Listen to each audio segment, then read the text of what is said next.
7 pelaku narkoba jaringan internasional ditangkap Satuan Reserse Narkoba Polrestabes Kota Makassar. Dalam pengungkapan itu, total barang bukti sabu yang disita sebanyak 1,45 kg atau 1.450 gram.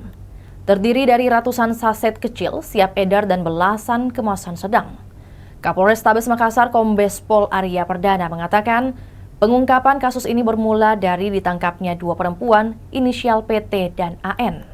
Keduanya ditangkap di sebuah kamar kos Jalan Inspeksi Kanal, Kecamatan Makassar pada 20 April 2026. 3 hari berikutnya, tim Satres Narkoba Polrestabes Makassar yang terus mendalami kasus itu menangkap dua pria berinisial SN dan DD di Jalan Panjaitan, Kecamatan Tanjung Pinang, Kepulauan Riau, 23 April 2026. Dari tangan keempatnya, polisi menyita barang bukti sabu seberat 200 gram.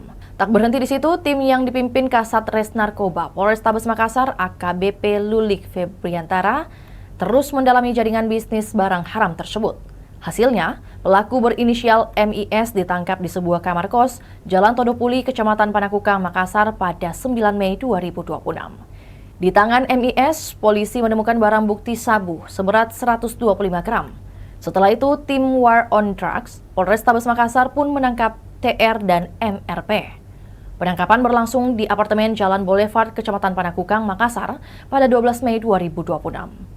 Arya menjelaskan, 7 tersangka yang diamankan merupakan satu jaringan yang sama yang dikendalikan dari Malaysia.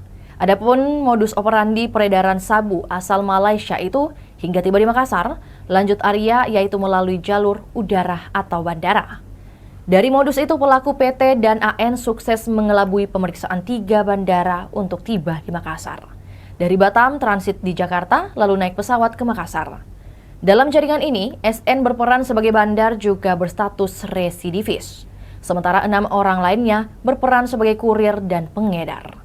Para pelaku dijerat pasal 114 ayat 2 Janto, pasal 132 ayat 1 Undang-Undang Nomor 5 Tahun 2009 tentang narkotika, dan pasal 609 ayat 2 huruf A Undang-Undang Nomor 1 Tahun 2023 tentang KUHP, dan ini ancaman hukumannya paling singkat 6 tahun, paling lama 20 tahun penjara. Saat ini, polisi masih terus mendalami kasus itu dengan memburu pemasok utamanya, yaitu pria berinisial MK alias S warga negara Malaysia. Itulah tadi berita Hot News kita pada hari ini. Saksikan berita Hot News lainnya hanya di kanal YouTube dan Facebook Tribun Timur. Download Tribun X sekarang. Menghadirkan lokal menjadi Indonesia.